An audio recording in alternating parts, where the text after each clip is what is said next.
Bharatiya Janata party की केंद्र की सरकार हमेशा से किसान विरोधी रही है। आप उनका पुराना इतिहास देखेंगे तो वो पार्टी हमेशा व्यापारी लोगों की पार्टी रही है, किसान मजदूर के हमेशा खिलाफ रही है। जब जब भी किसान के हित की कोई बात आती है तो भारतीय जनता पार्टी की सरकार किसानों के खिलाफ फैसले लेती है। आप देखेंगे पिछले दौर में भी कि जब दालों का भाव बहुत ज़्यादा बढ़ा तो दालों का भाव बढ़ा उस समय दाल आयात करने के लिए किसी व्यापारी या किसी को हिस्सेदार नहीं बना के और ब्लैक मार्केट करवा के, ब्लैक स्टॉक करवा के और एक आदमी को इंपोर्ट ड्यूटी जीरो करके और दाल इंपोर्ट करने का काम दिया गया। और वही जो इनके दोस्त हैं, उनके साथी हैं, अडानी अंबानी, उन लोगों ने भारी मात्रा में दाल आयात किया और उस समय जब आयात किया गया उस समय इंपोर्ट ड्यूटी जीरो कर दी गई और उन लोगों ने उसका भरपूर फ़ायदा उठाया। उसके बाद बीच में गेहूं को इंपोर्ट करने की बात आई तो वही अडानी जी गेहूं इंपोर्ट कर रहे थे तो उस इंपोर्ट ड्यूटी को 25% से 10% किया और 10% से जीरो इंपोर्ट ड्यूटी की और वो इंपोर्ट ड्यूटी जीरो हुई। उस समय उन्होंने इंपोर्ट किया गेहूं को और फिर हिंदुस्तान के मार्केट में लाके बेच दिया और उन्होंने मुनाफा कमाया। अब उसके बाद 3 काले कानून लाए गए तो आपको ध्यान होगा कि जिन 3 काले कानून आए थे उस कानून बनने से पहले ही अडानी जी और अंबानी जी दोनों लोगों ने हरियाणा और पंजाब में बड़े बड़े शेल्टर हाउस बना लिए थे, बड़े बड़े गोडाउन्स बना लिए थे जिसमें अनाज इकट्ठा किया जाएगा। और तभी किसानों को लगा कि ये लोग इस पूरे मार्केट को कैप्चर करना चाहते हैं और इसीलिए किसानों ने उसका विरोध किया था, इसीलिए उस कानून को वापस लेने की बात आई थी। अब इनकी मंशा और ज़्यादा ठीक नहीं है। अभी तक भारत में मिल्क प्रोडक्ट, दूध से उत्पन्न होने वाले प्रोडक्ट इंपोर्ट नहीं किए जाते थे, उस पर पाबंदी थी। वो पाबंदी इसलिए थी कि किसान का खेती के साथ साथ पशुधन एक रीढ़ की हड्डी है। घर परिवार के पालन पोषण के लिए पशुधन से जो पैदावार होती है उससे उसका बहुत सारा काम उससे ठीक से चलता रहता है।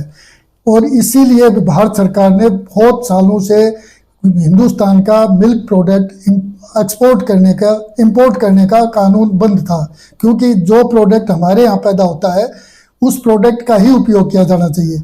लेकिन अब नरेंद्र मोदी जी अमेरिका के दबाव में आकर और मिल्क प्रोडक्ट को भी इंपोर्ट करने की बात कर रहे हैं, जो कि किसानों के ऊपर कुठाराघात है। वो हिंदुस्तान के किसान को बर्बाद कर देगा। इसलिए मेरा आग्रह है सभी किसान भाइयों से, सब लोगों से कि जो अमेरिका दबाव डाल के अपना इंपोर्ट मिल्क प्रोडक्ट है वो हिंदुस्तान में डालना चाहते हैं, इसके खिलाफ आवाज़ उठानी चाहिए और किसी भी सूरत में मिल्क प्रोडक्ट को इंपोर्ट नहीं होने देना चाहिए। नहीं तो आज जो किसान, छोटा गरीब आदमी जो 1 गाय रखता है, 2 गाय रखता है और उससे वो अपने परिवार का भरण पोषण करता है, उसके जीवन पे संकट आ जाएगा। इसलिए तमाम लोगों को इसका विरोध करना चाहिए। आप देखेंगे कि प्रधानमंत्री जी की एक और काम करने की वो तरीका है, उसमें वो जिस आदमी से संबंधित कानून बनाया जाता है हिंदुस्तान में और डेमोक्रेसी में मूल रूप से ऐसा रहा है कि जिन लोगों से संबंधित कानून बनाया जाता है तो सबसे पहले उन लोगों से उसकी राय ली जाती है, उसके बाद एक्सपर्ट्स की राय ली जाती है, उसके बाद पार्लियामेंट में बिल आता है, उस पर डिबेट होती है, तब कानून बनता है। लेकिन इनकी वर्किंग प्रैक्टिस है वो आप देखेंगे कि जब किसानों के 3 कानून बनाए गए तो किसानों से नहीं पूछा गया, उसके बाद जीएसटी के कानून लाया गया तो व्यापारियों से नहीं पूछा गया और अब वापस से मिल्क प्रोडक्ट है उसको इंपोर्ट करने की बात रोजाना खबरें आ रही हैं। उसके बावजूद भी किसानों या मिल्क प्रोडक्ट का पैदा करने वाले लोगों से ये राय नहीं ली जा रही है, नहीं पूछा जा रहा है। न उनसे पूछेंगे न एक्सपर्ट से पूछेंगे, अपनी मनमर्जी से कानून आके और जनता पे थोप दिया जाता है। जो कानून जिससे संबंधित हों वो उन लोगों से पूछने की बात जो बार बार मैं करता हूं। और जो लोकतांत्रिक व्यवस्था है कि जिस भी समाज या जिस भी वर्ग या जिस भी क्लास के लिए जो कोई कानून बनता है तो कानून बनने से पहले उस वर्ग से राय लेनी चाहिए। आप क्या सोचते हैं कि उसके बारे में क्या आपसे राय नहीं लेनी चाहिए? क्या आप देश की सरकार को पार्लियामेंट में लाने से पहले आप लोगों की जो विचार है उसको जानना चाहिए, नहीं जानना चाहिए?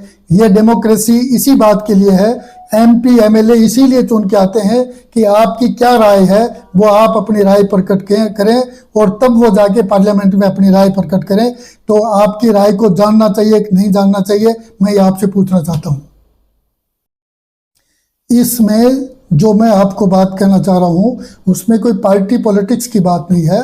जिस आदमी से संबंधित कानून की बात आती है उससे रिलेटेड आदमियों से उसकी बात की जानकारी करनी चाहिए, और यदि वो नहीं करते हैं तो वो नुकसान अल्टीमेटली उसी सोसाइटी को, उसी क्लास को होता है। जैसे किसान धरने पे 1 साल और 1 महीना 1.5 महीना तक बॉर्डर पर बैठे थे क्योंकि उनको पता था कि उनका नुकसान होने वाला है। तो जिनका नुकसान होने की बात है वो यदि जागरूक नहीं रहेंगे तो ये सरकार लगातार ऐसे कानून थोपती रहेगी और आपका लगातार नुकसान होता रहेगा। इसको आप इस तरह देखने की जरूरत है। धन्यवाद।